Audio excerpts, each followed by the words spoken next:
Hey guys, welcome to Game Changers Podcast, inspiring conversations with leaders of tomorrow. I'm Harsh. And I'm AJ. Today we have a very special guest with us, Seerat Sohi. So she's an NBA reporter based out of Toronto for Yahoo Sports. How's it going, Seerat? I'm good. How about you? We're good. We're glad to have you on the show. For sure, thanks for being on. Well, thanks for having me. So Seerat, so for viewers that don't know about you and aren't familiar with your career and your work, you want to start off by just telling our listeners about a little bit what you do at Yahoo Sports. Yeah, sure. I cover the NBA, whether that's writing post-game stories, features, obviously a lot of Raptors content this year with the championship run, but kind of just all-encompassing NBA coverage, podcasts, a little bit of video, and a lot of writing for the most part. Right. Going off the Raptors thing, because since you're based out of Toronto, I have to ask, what was the vibe like when the Raptors playoff run, especially when they won? It was crazy. It was Crazy is probably an understatement, I bet. It really is. It's honestly, it's hard to describe. Like, I wish I had a GoPro on this whole time so I could just put it on and show you guys, because that's literally the only way that I think I could convey what the city was actually like. Especially, like, as soon as Kawhi hit that shot, in Game 7, like, that was when everything really hit. Really? Yeah. Were you in the building at the time? I was. The way that I was sitting, so I always ask people where they were when they say that they were in the building, because basically on every angle except for one, I think if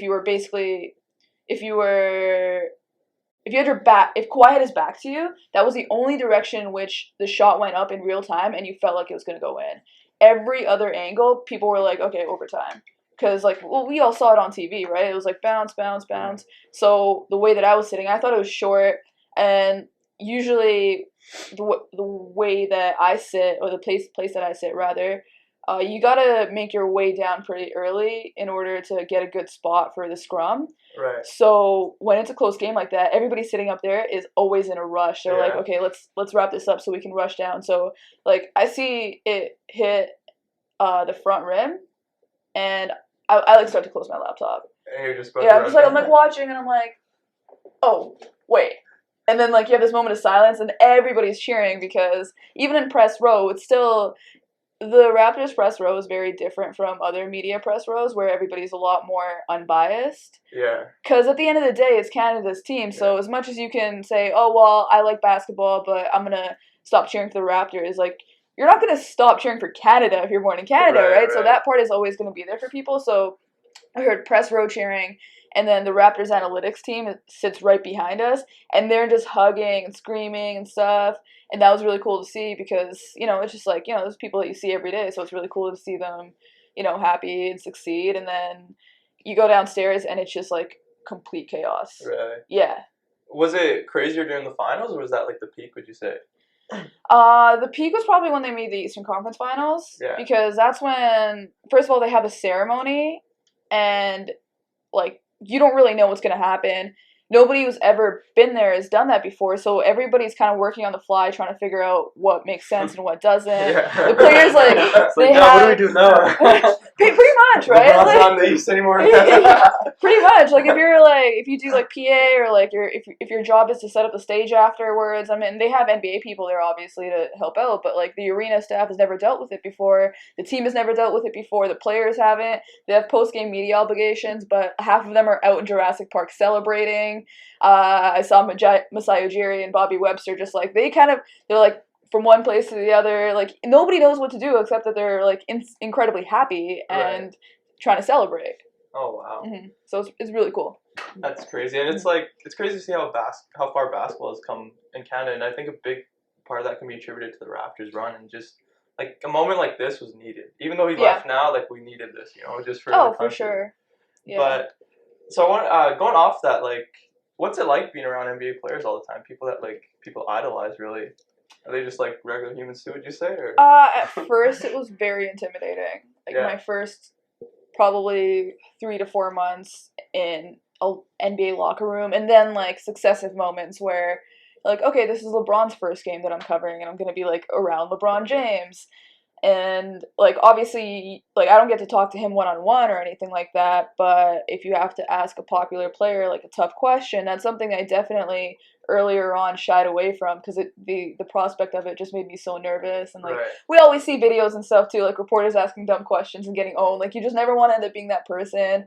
Slowly, you kind of learn to get over that, though, because, like, at the end of the day, like, your job is to ask them the question that might get a response that pisses them off and then makes them motivated to make you look bad. So, like, it's all kind of a process. At first, it was very intimidating. Like, they're just, like, so big. I'm, like, 5'6", and, like, you know, I'm just trying to, like, talk to Jonas Valanciunas, who's, like, you know, I'm just like, I don't know what to do. Who's, by the way, sweetheart, made my job a lot easier. Very nice guy. Gonna miss covering him for sure. But, yeah, like, it all goes in steps. It's like anytime you do anything, like you start a new job or something, like, your first few days, you're gonna, like, just kind of be trying to figure out, like, how should I set up my office? Where are the bathrooms and stuff like that? And then slowly you get a little bit more comfortable. Cool. For sure. So, going off of that, give us some big names, like, just for the clout you could say, but give us some, like, big names you've covered, and, you know, you mentioned some before, but yeah.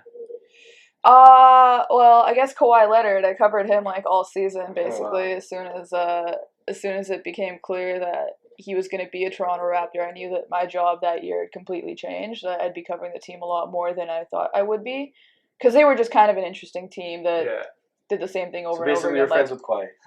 Yeah, exactly. Basically. Like, he actually told me that he was going to the Clippers, and I texted Chris and I tipped him off, and that's how he broke the story. It was for me, but you know, I didn't want to take credit for that. You heard it here first. Game Changers podcast. Right. She's the real Woj.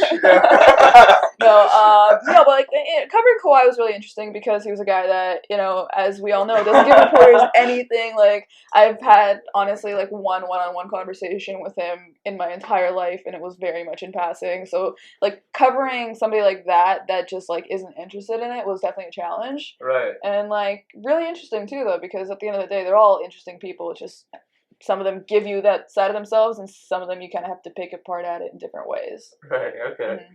Have you done features on other players too, or? Yeah, I've, like, featured a bunch of players. Cool. So give us some, like, I guess, secrets about some players that, like, just the normal public don't know. Like, obviously Kawhi. Secrets about players. Like, just how they interact, maybe. Like, because Kawhi everyone knows, right? He's kind of weird. Just, like, he doesn't laugh. He laughs really weird, but. Yeah, he laughs very weird. I think with, like, Kawhi, the biggest thing is that he's just, like, from what everybody says, because he still doesn't show it in the locker room even when the cameras aren't on him, that, you know, they say he's really funny, but he's still kind of quiet. I think you kind of get what the truth is with Kawhi when he's in front of you. He's very, very blunt. So you just get nothing. You just get, like, a brick wall. Kind of. Guy. Yeah, he's like monotone, but actually manages to say some things if you listen sometimes. It's really interesting. He's just, like, so precise with his words. So when he only uses 30 seconds, he tells you a lot more than 30 seconds, and, like, somebody else might in 2 minutes. But as far as, like, player behavior goes, I don't know. Probably not too much that I can share. To be honest. Okay. We respect that. Yeah. So I want to, before we delve more into your journalism career and where you are today, I want to delve back a little bit into your past. So if you, for our viewers that don't know, Seerat actually grew up in Edmonton, and so tell us a little bit about your upbringing. Where did you go to high school? Or? I went to high school at J. Percy Page. Right. It's, like, right across the street from Millwoods Rec Center. Not even across the street. It's, like, in the same parking lot. Went to junior high at TD Baker and Crawford Plains before that. Like, I'm sure these are schools. You went all the way down. Yeah, I mean, these are schools that are very, very familiar, I imagine, to most people. Right? Yeah, it really is. TD Baker and J. Percy Page. Oh, for sure. Like, there's nothing unconventional about it at all, to be honest. Right. And so after high school, I'm guessing, did you go to University of the U of A then? Yeah, I did. Yeah. What did you study? Political science. Political science. So, based off of political science, how'd you end up in journalism then? Well, there's definitely a lot of writing in political science. Yeah. But to be honest, I didn't really see myself using it too much. It was just like, well, I figured I kind of wanted to go to law school. I realized very early that wasn't going to be the case. But, you know, I liked poli-sci a lot. My dad's in politics, so I had, like, an interest in it pretty much my entire life. And I just thought it was interesting. I liked arguing. I liked having to kind of do research and come up with a conclusion, which obviously down the line, like with journalism, it's basically the same thing. Right. Mm-hmm. Wow. So yeah, I mean, bring up your dad in politics. Just wanted to ask you, I guess, from like more of a personal question, but growing up, were you like, because obviously your dad's like known, right? So were you growing more like growing up more as like Seerat or more like Amarjeet Sohi's daughter kind of thing? Definitely Amarjeet Sohi's daughter. Yeah. But I mean, that said though, I don't know how many kids like really have an identity of their own when they're growing up, right? So it wasn't like, I don't think I feel like that anymore as much. Like, what's that experience like though? Like, because obviously your dad's kind of like famous throughout all over Canada now. So, like, what's that experience like when you're like your dad's such a huge public figure? It was just kind of like, you have to be a little bit more careful than most people. Although I don't know, because like I feel like brown kids are always working against the strictness of their parents more so than like rebellious society in general. So for me, my parents weren't very strict, so I was like kind of in this middle ground of like, yeah, be careful, but like the big thing that most of my friends were worried about, which is like their parents catching them doing anything, was not really that big of an issue for me. But generally, growing up, it was like, it was cool. I got to meet a lot of cool people, see kind of like a different side of life at a young age. Trudeau, like, just for fun. Right, of course, of course. Kawhi Trudeau. Yeah. We actually have a group chat. Oh, wow. Talking all the time. Is Drake in there too? Or? I mean, he wants to be, but like he's just so corny sometimes. Kind of an exclusive club. Yeah, like the thing is, like Drake would always be the guy that was sending the meme that everybody saw like 3 days ago, so then we kind of had to put him on probation. So he's getting on the Area 51 memes. It's like Drake was like the guy that's like, well, I can't wait till Facebook sees these memes, right? Oh, that's funny. So you kind of met Drake though. You had a story about it, like. I've walked by Drake. You walked by. I've walked by Drake. That's I don't know if that constitutes that meeting counts? him, but well, it depends. Like, how close were you? Like, was that like a 5-meter radius? Like, were you in that radius? Yeah, because like the back hallway of the arena, like they always shuffle out celebrities, and then we're walking the opposite direction to get to where the locker rooms are. So if there's anytime there's a celebrity at a game, sometimes you will run into them in that tunnel. Right. But by run into, I mean they walk swiftly by you and don't notice your face at all. Of course. So bringing it back to, I guess, kind of how you got into journalism, or in sports journalism specifically, were you like a big sports fan growing up, or? Yeah, I played soccer growing up, and then I transitioned over to basketball, I think, in grade 6. Right.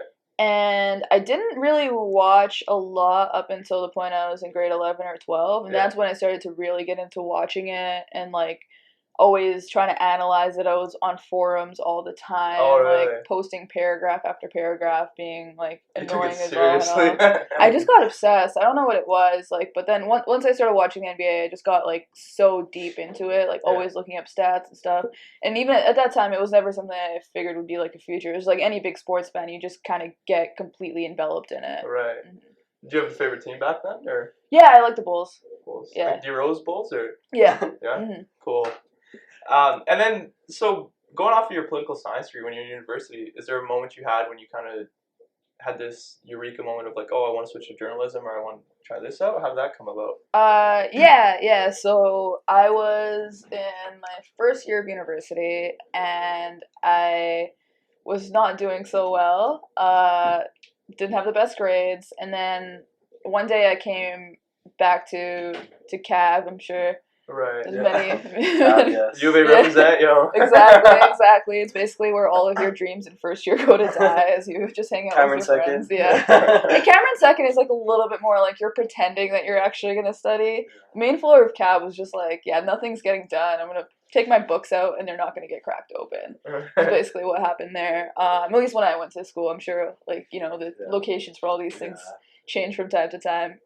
But yeah, so I got a really bad mark on a philosophy paper, and it was one of those things where I was definitely a little bit egotistical about it, because I knew I was a good writer. I'd always been a good writer, and part of me was like, okay, what the hell is going on? Like, conspiracy theory against my TA, basically. And then the other half was like, okay, but at the same time, like, we're running into a real problem here. Like, I'm not doing very well, and I'm trying to do something that requires really good grades. So, like, either buck up and, like, keep doing this, or try to figure out something else. And, 17-year-old me was, like, not really ready to have a life talk with myself about how I just need to try harder. So I was like, I'll just do something else. And luckily, which obviously worked out great, but, yeah, so I started, I opened my laptop, I started, like, looking at different majors and stuff, and in, like, a different school. Like, I just picked a big school, I can't remember which one, but I just wanted to have, like, the biggest possible list I could find. And journalism came up, and I kind of just had, like, an aha moment.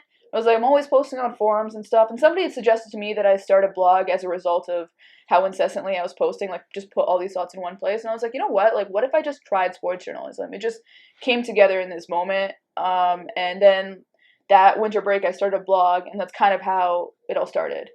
Right. Mm-hmm. So it came from a really natural place. Like it seems like journalism kind of found you because you just started blogging and just posting about it just on your own, just out of, like, just, you being a basketball fan. Mm-hmm. But then after you kind of found out, you're like, oh, there's actually, I can get paid to do this. I don't have to do it for free, right? Yeah, so, yeah. Okay. Mm-hmm. So from that, like, semi-random or spontaneous moment of, like, oh, I'll try this out, did you kind of pursue it more seriously during your undergraduate years, or how did that go while you... Yeah, definitely, like, a little bit more seriously. I was still kind of off and being a kid a lot of the times, but, yeah, I was posting more. I started a website, yeah, and then I just kind of got on Twitter. It was a perfect time to get on. Like, right now, I feel like Twitter is this big cesspool of negativity and, bad ideas, basically, and, you just don't really have, like, room to creatively think about anything.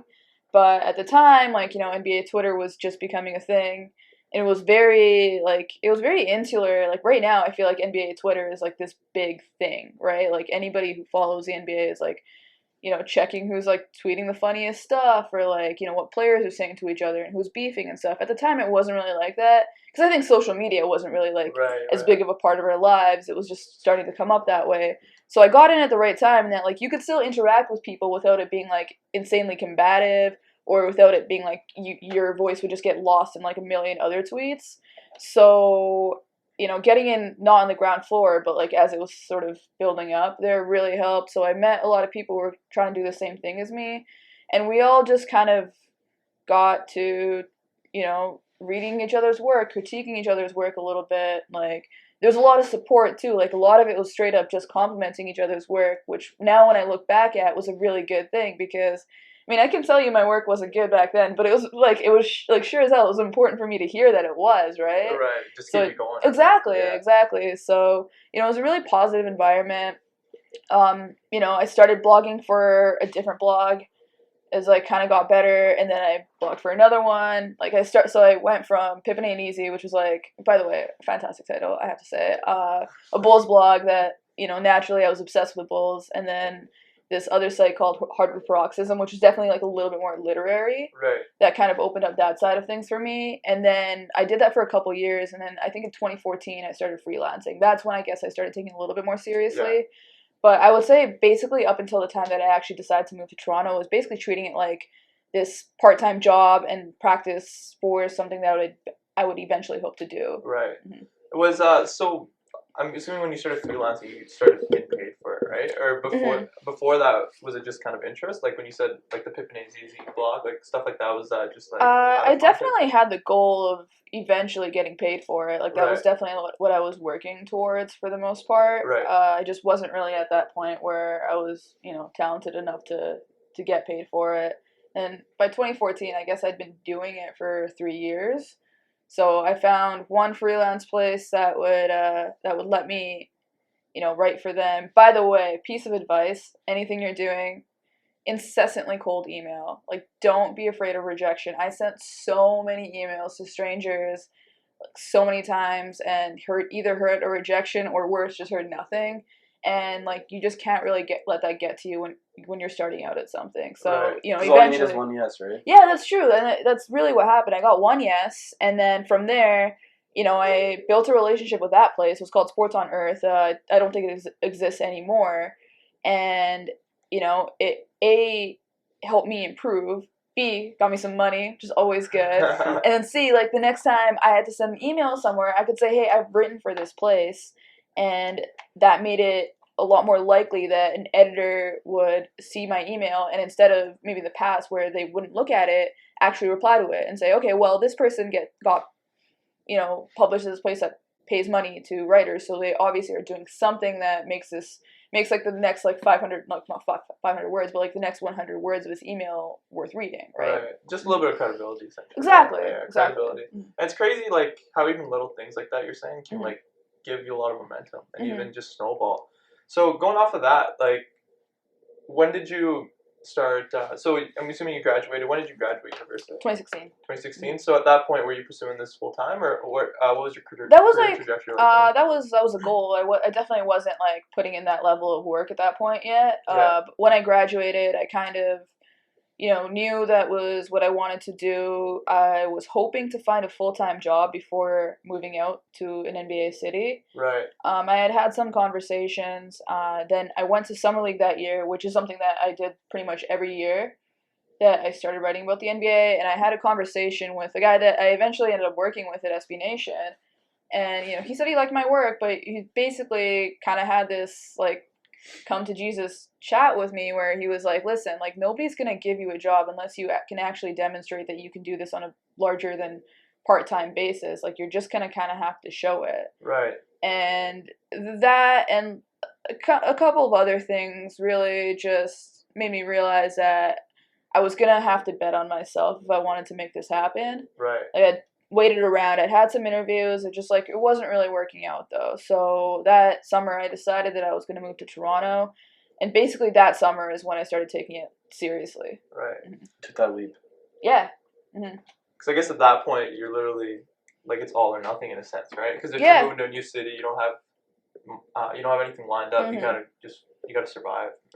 Yeah. And honestly, like, the thing that I think I told myself though was I didn't really go in with an all or nothing mentality. I kind of was like, well, what's the worst thing that can happen here? Right. I have to move back. Like, okay.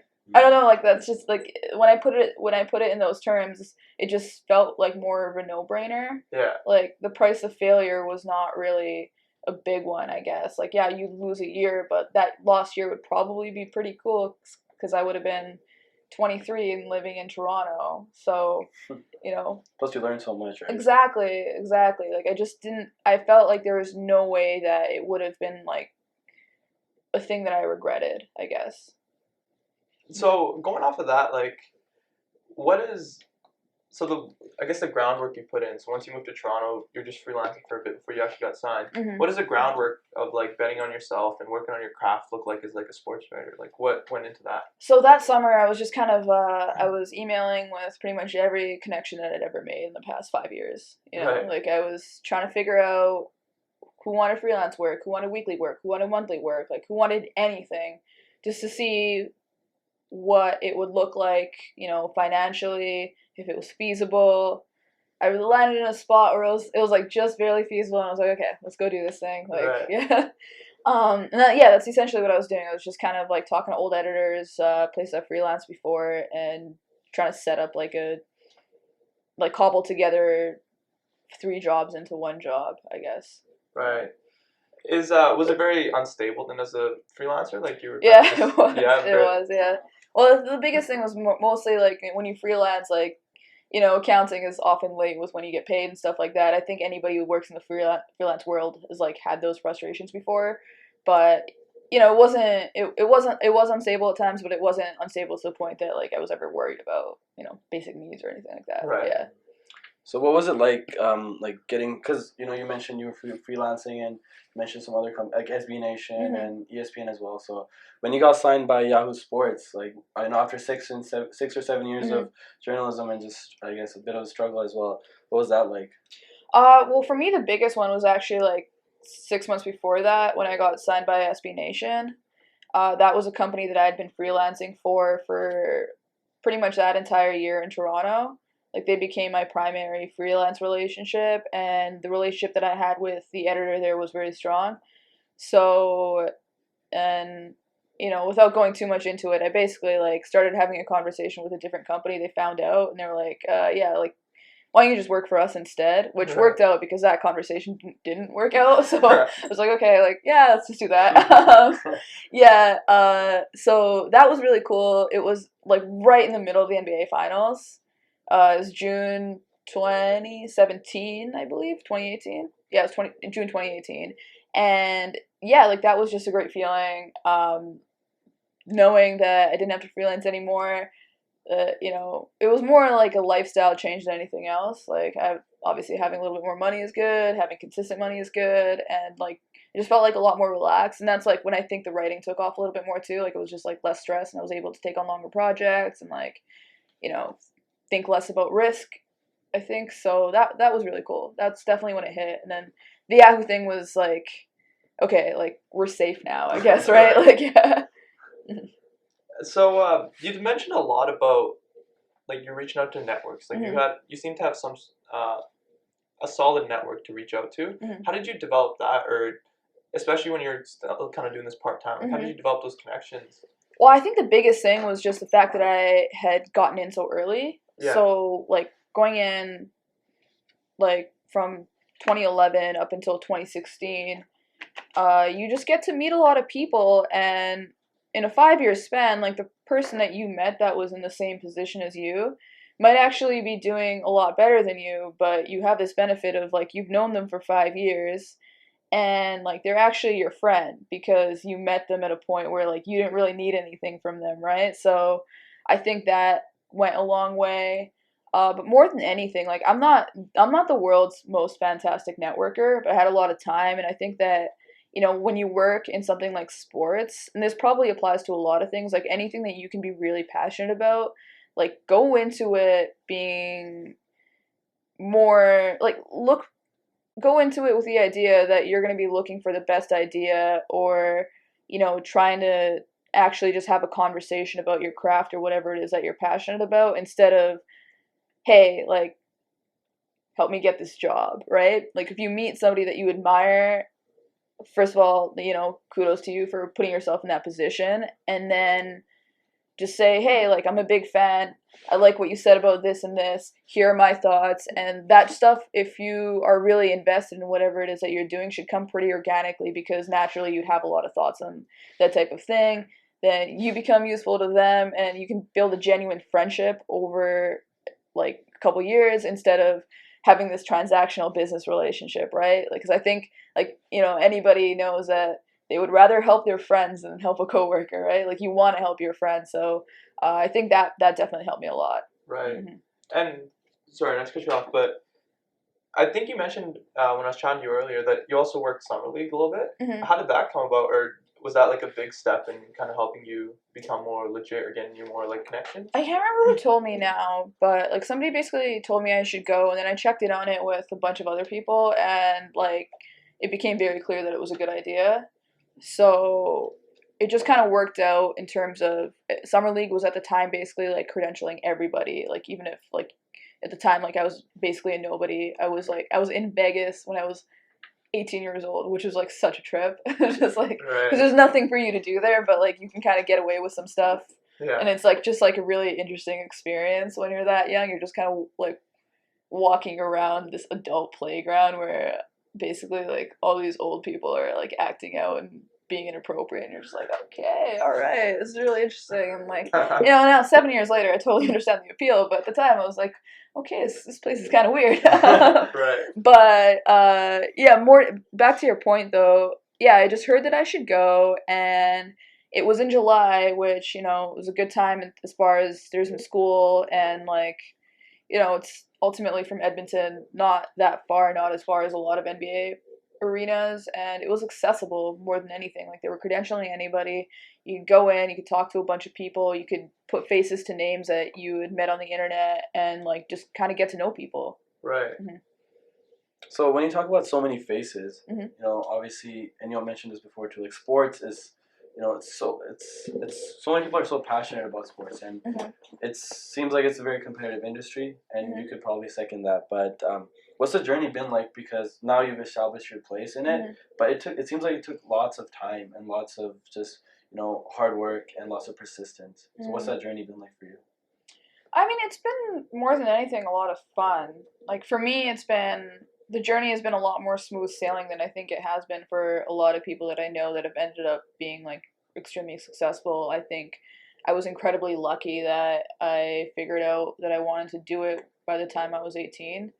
So I could kind of do it alongside school and like have that safety net, like 4 years basically getting to get better at it before I had to even put it out in the world at all in a way that had any impact. So like I know a lot of people who figured it out that this is what they wanted to do when they were like 26 or 25, right? Or like even older than that. Excuse me. Like one of my old editors like had a kid by the time he realized. So like there's people who have like really really risked stuff to try to get this. Like for me, I never really felt like that. Like I was just a student, was going to school, and then also doing this thing on the side that I had a lot of fun doing. So there wasn't like a lot of loss in it. And then halfway through, by the time I was freelancing and actually be able to make money off of it, it was just kind of like, well, why would I not be doing this? So, as far as that goes, I think that, like, I was essentially, like, really lucky more than anything else. Like, it wasn't the gigantic challenge that it could have been. And, like I said, I've alluded to it before. Like, I wasn't exactly, like, the hardest working person in the world, right? Like, I was just, like, I was a regular kid that was just like, well, I'll do this on the side when I feel like it. I think for me, the biggest thing was, like, I was so obsessive about it when I did it that the work ended up being good. But yeah, other than that, it was just like, I don't know, I didn't feel like it was this huge burden that I was taking on, I guess. The one question I want to ask you is, a lot of people are passionate about sports, right? But they don't see it as kind of a career. Was there a moment you had where you're like, I could seriously make like a career out of this, or where you took the leap from like a fan to making it like your work essentially? That was probably that moment in cab. Yeah, really, just like in that moment you locked in and you were like, I can do this for a living. Yeah, I mean, I saw it as like a reasonable avenue. I think I did a little bit more research after that in the coming months, but nothing that I had read or seen suggested that I shouldn't pursue it. And like now looking back, there's probably something a little bit narcissistic about it. Like I think, necessary narcissism, I guess, to keep going. Because like I would see stuff that was like, oh, well, there's no jobs in this industry. You shouldn't try to go into it. And I think that really discourages people, from Jump Street, and then they just end up like trying to do something a little bit more conventional because like you just don't read things that suggest how life in a lot of industries is, because people aren't really like looking to find out, I guess. But it's not like it's any easier to do something in a conventional industry, right? Like people are still working very hard. Money changes all the time. I think I always just had a little bit more faith in myself, and I just would always read stuff and be like, well, that's not going to be me. That's other people, right? And I think, like, obviously that was a little bit ego-driven, but, I think it's important to have that.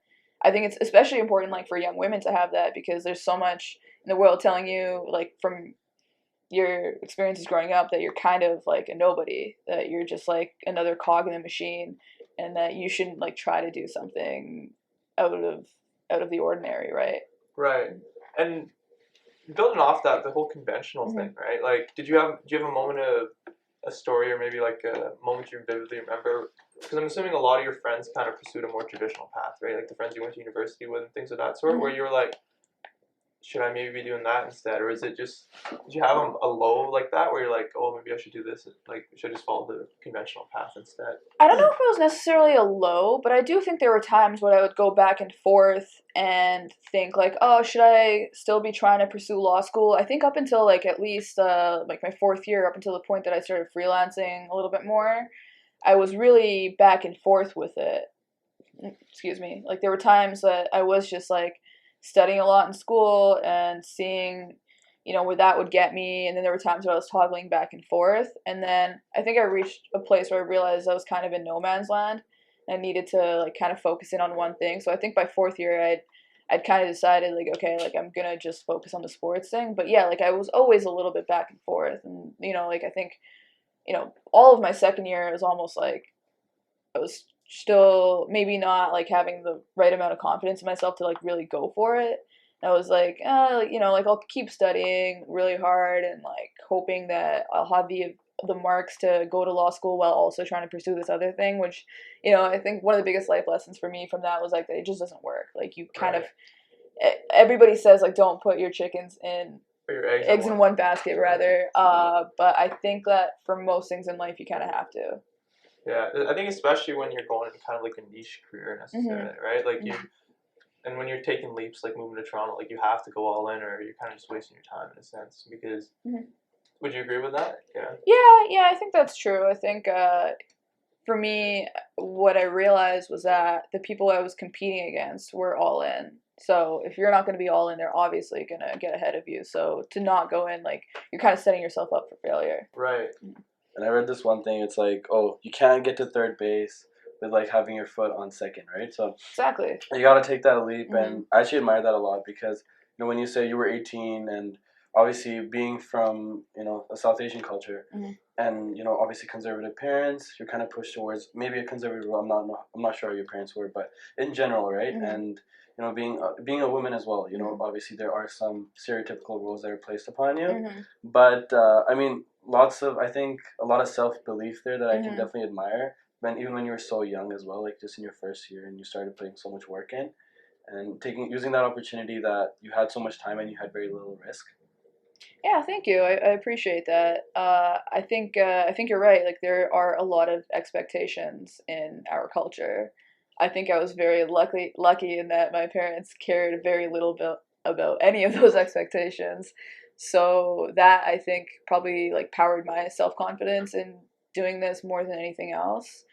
And it's just I think it's starting to change a lot too. Like I see kids growing up now that I think I don't know what it is. Maybe the parents are a little bit younger. It's a different generation, or it's social media or something. But the way that we were told like there's really only a few tracks for you, I just see like everybody seeing things a lot differently. Like I think there's a lot more people that have open minds towards different career paths, and like look at you guys, right? Like you're starting this thing up, like you're you're in your dad's office. Like that's obviously something that like it's I couldn't imagine like despite the fact that like social media and podcasts as a concept didn't exist back then, but let's say they did, like I couldn't imagine like three brown guys being like, yeah, we're just going to start a podcast, right? Like that's so all that stuff it's like it's really cool to see that change.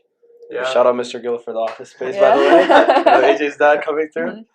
And that's actually a really good point you bring up. And I feel like it's just kind of, you're right, I think it's just like the new generation, like the idea is slowly creeping in a little more.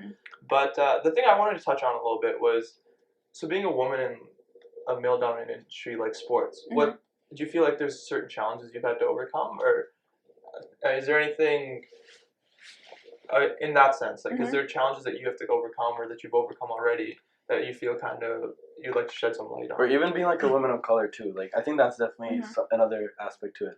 Yeah, I mean, it's an ongoing thing, right? I think, like, for me, the biggest challenges were always in my head. Like, a lot of imposter syndrome, a lot of, and I mean, I guess for people who don't know what imposter syndrome is, it's basically like, it's something that happens to a lot of minorities, a lot of women, where they end up being successful in a certain field where there aren't a lot of people who look like them, and they just live with this sort of anxiety that they don't belong, and it kind of seeps into everything they do. I found that like when I first started my job at SBnation, and like even a little bit at the start with Yahoo Sports, and it's something that I'm working through right now, is just like I wasn't taking leaps I should have been taking, wasn't taking risks.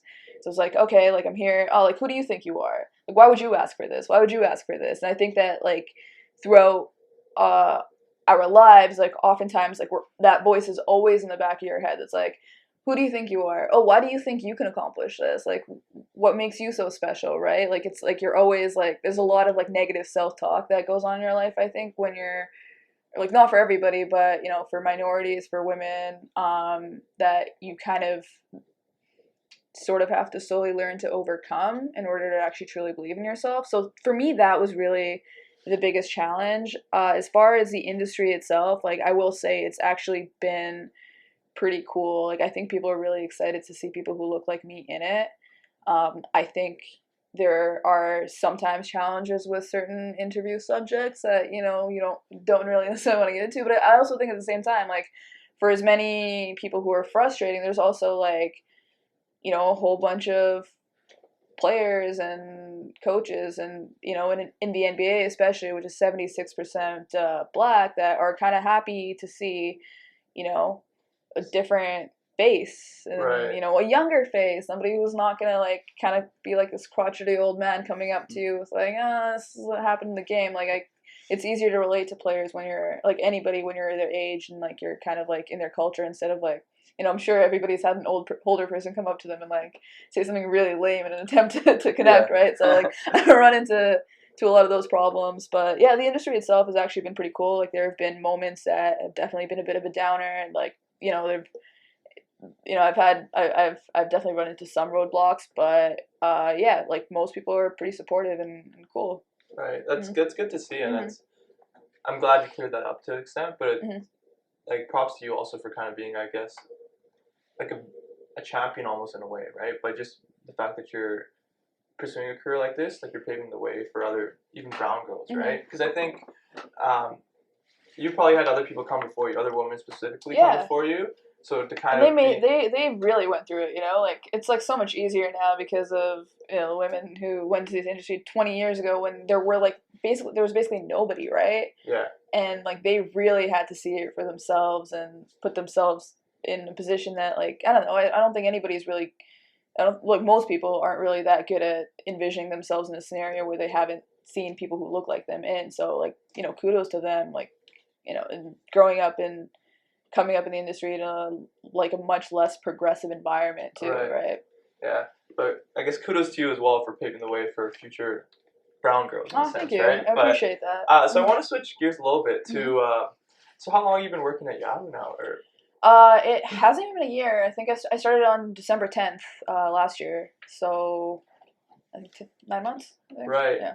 And is it everything you kind of expected it would be, or? Oh no, I had no idea what it was gonna be like. Right. Yeah. I mean, first of all, starting in the middle of the season is always like, it's a lot, right? Like, leaving one company, like, tying up all my loose ends there, then sort of starting to try to come up with a game plan. Like, there wasn't really one. It was more like, okay, just go, especially with the way that the Raptors were playing too. So basically my job was just like, all right, this treadmill is already running at, like, you know, I don't know, whatever a fast speed is. I'm not going to say what I think is a fast speed because I think it's going to be embarrassing for me. But, you know, it's already going at a pretty fast pace, and, like, you haven't warmed up, and you're just gonna hop on and try to keep up. So that was really what this past year was like. So I don't really know what the job in a regular, stable sense is really going to look like yet. Like, there's plans, and, like, we have ideas and stuff, but all that stuff is going to sort of get sorted out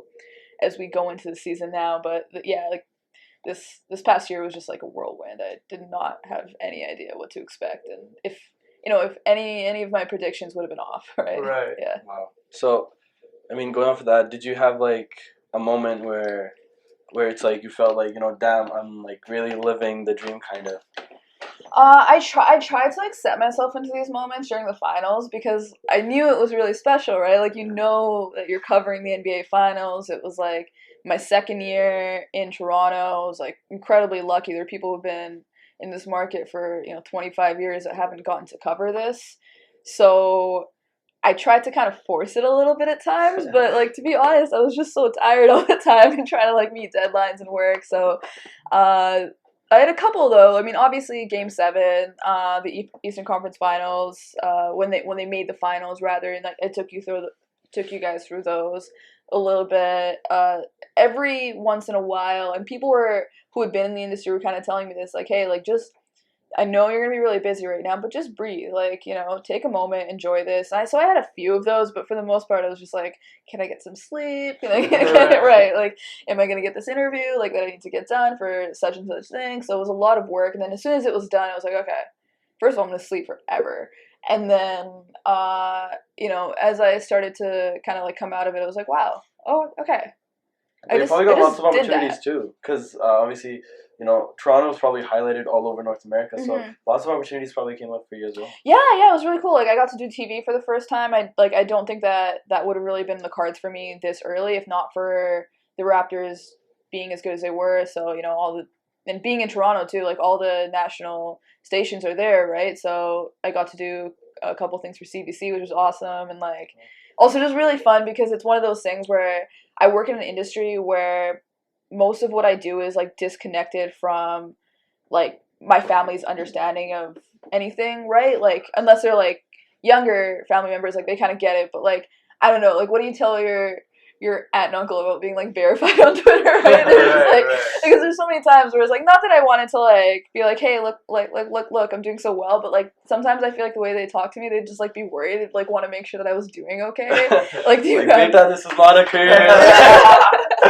Not even necessarily that. I think they were just like afraid that I wasn't like, Auntie, I'm verified now. Go check my Twitter. I got 40K followers. Right. They're just like, are you healthy? Like, do you need any money? And I was like trying to be like, no, like I'm okay. Like it's fine, right? So like getting to do TV was really cool because like then like all my older family members were like, okay, all right, like that's a thing, that's a platform that we understand, and she's on it. So it means she's probably fine. So I think that like their anxieties like kind of fell away after that. Right. What was doing TV like? Do you want to do more of that in the future, or like? Yeah, it'd be cool.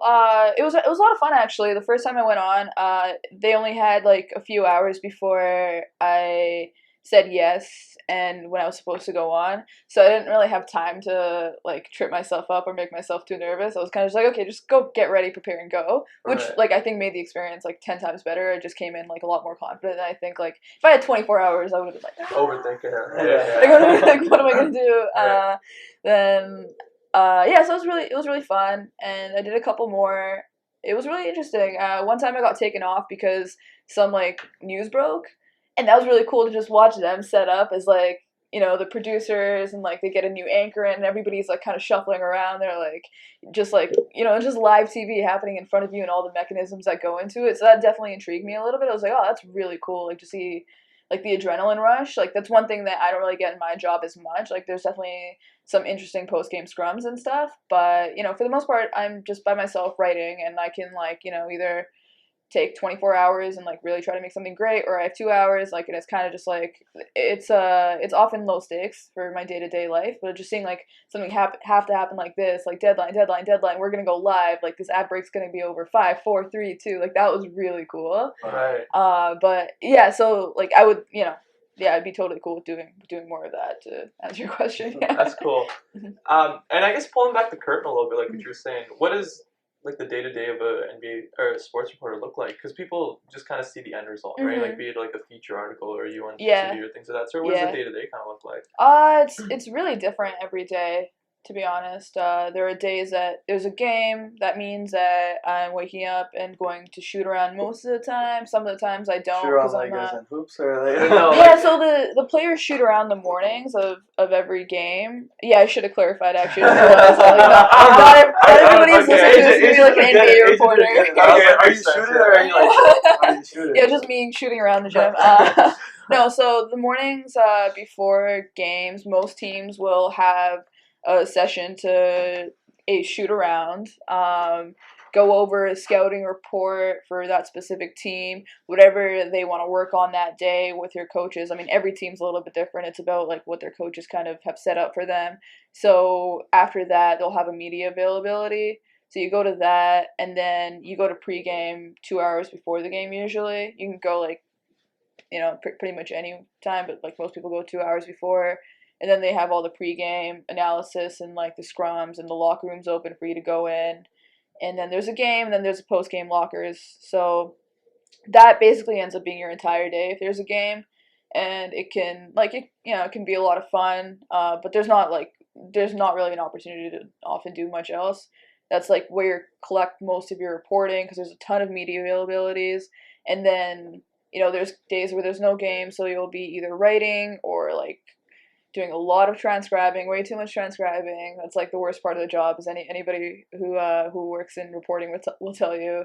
Or just reading, researching, watching other games. Like, you're kind of just, whatever it is, like, you're always just kind of engrossed in either your reporting or in, like, whatever is happening in the league. And it just very much depends on what's happening that day. Right. And going off of that, so what do you think's, like, next for you in your career? Like, I'm not sure. It just, like, you know, like we were talking about before, I started a job in the middle of the season. I don't even know what it's going to really look like until I try to sit down and figure out what it is. So mostly I'm just really excited for that and, like, just to keep getting better. Right. I know that sounds really cliche. I'm, like, being, like, one of the athletes that I interview right now. But, yeah, like, I've been, like, trying to get the job for so long. Now that I have it, I'm just like, okay, like, let's settle into this thing. Let's figure out, like, first of all, I have this great platform. Like, what's my goal? What do I want to do with it? And, you know, what type of content do I want to create? You know, the media landscape is changing all the time. So I'm always trying to think, like, okay, well, what's next? So it just, right now, it's just a lot of, just like, I don't really know. Right. But I'm kind of excited for that. Right. And you're just kind of soaking it in there. Yeah, yeah. Right. That's cool. Before we conclude, so we'll go to our last segment now. What advice would you have for somebody, say who's like 20 to 23, right?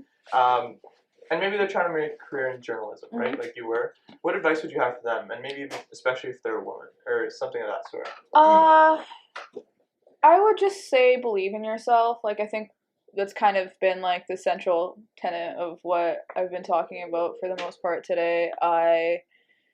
I don't think I'm special, to be honest. I think I just kind of believed in myself, and that more than anything else helped me. Like I said, I didn't work that much harder than, I could have worked like 10 times harder than I did. Right.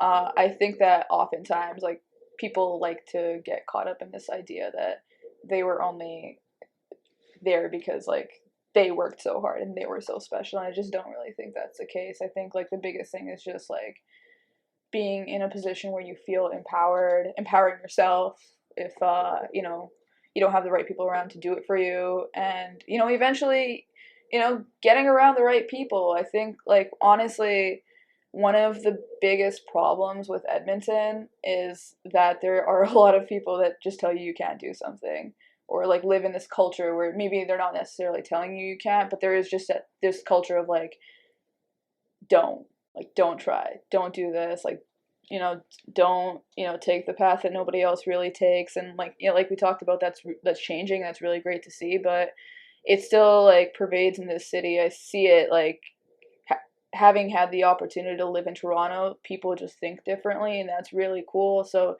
you know, empower yourself, put yourself around empowering people, believe in yourself, even if you're not good enough. Like I said earlier, there were times that I wasn't good enough, people believed in me, and sometimes the best thing you can do is just delude yourself until you're actually, you know, until you actually belong, I guess, right? Fake it till you make it. Basically, right? Yeah. I mean, everybody else is doing it, so. Yeah, for sure. Thanks for sharing that. So we always do this segment as our last question, but, you know, what would you say is, in one word, what would you describe being a game changer in your industry? Like, the key factor in one word. Game changers in the industry. Do I have to use one word? Yeah. Preferably. Someone said be yourself, so that works. Kind of. I think that works anywhere, to be honest. But anything. Okay. One word. Something that was key for you in this journey. Oh, okay. Something that's key for me. You know what? I don't have something that's key for me, but I think, like, again, I'm sorry, I'm just cheating on the one word thing, because I just can't put this in one word. The people who are game changers in my industry are people who understand how other people think. And I think that that's honestly something that I'm not that great at. Like, I kind of just float through life and I just assume everybody's, like, in a very neutral state. But, like, I think that can help in any industry. But in my industry, like, people who understand other people's motivations get very, very far. I've seen it, you know, at the highest rungs. Like, when you see people, like, the next time you see somebody on TV and they make millions of dollars and you're wondering how the hell they make millions of dollars, just understand that they are 10 times smarter than us. Like, they just like, have things. Like, they're, like, a lot of, I guess, like, I don't know if I want to leave it on this note, because, like, guess what I'm saying is the best way to be really good at what I do is be really manipulative. But, so, that's the word you were looking for? Yeah, I guess, which is like super negative considering everything else we talked about. But yeah, I mean, I also think that's kind of like the key to like high level millionaire level success in like pretty much anything. Is like there is a reason that very few people are there, and they always have certain personality traits, right? So, right. Yeah. Well, I think as in, listening to your story and you just walking us through from the start till the end and, what's to come, for me as just an observer, I can definitely say belief was something really important for you because, you said from a very young age and, being one of the only few going into this industry, I would say like belief was really key for you. Yeah, totally. I gave you the word, so. Thank you. Appreciate that. And that is like much better than being manipulated. Like, yeah, believe in yourself. Don't manipulate other people unless you're a sociopath. In which case you'll probably make a lot of money if you find the right thing. I don't know. One last question I just thought about that I wanted to ask you before we give you a platform to like tell people where they can find you is. So the other side of the coin of the question I asked you before, like somebody who wants to make it in journalism, right? Like you kind of gave them advice. What advice would you have for somebody who's like kind of lost in what they want to do, or like say people like 18 to 20, that range, right? And they're like, I don't really know what I want to do. Maybe like should I do the conventional like university path everyone else does? What advice would you have for them? I guess trust your gut. Yeah. Yeah, especially if you don't know what you want to do, then I think your body's always giving you signs. Your mind's always giving you signs. Like I should try to do something. Try to do this thing. Like if you feel like something's leading you a certain way, just go ahead and do it. Days are gonna pass anyway. I think that's something that we talked about on the phone as well. Right. It's like you might as well just see why your mind is leading you to a certain direction, even if it doesn't seem like there is that it's somehow connected to something larger. It can be. So just like take that leap and see. Right.